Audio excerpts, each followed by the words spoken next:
வணக்கம் அன்பானவர்களே. சீத்தாப்பழம் நிறைய பேருக்கு இந்த பழம் பிடிக்கும். ஆனால் சின்ன மரத்தில் இருக்கிற அருமையான ஒரு சீத்தாப்பழத்தை காட்டுறேன் பாருங்கள்.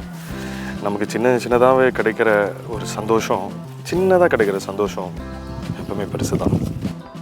இதாங்க சீத்தா பழம் மரம் வச்சிருந்தோம் சின்னதாக.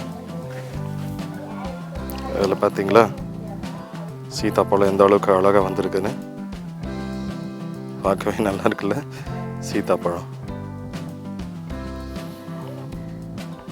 ரொம்ப ஹாப்பிங்க பார்க்கவே. மாதிரி இருக்கிற பழங்களை பார்க்கவே ரொம்ப சந்தோஷம் தானே. எனக்கும் சந்தோஷம். Happy gardening.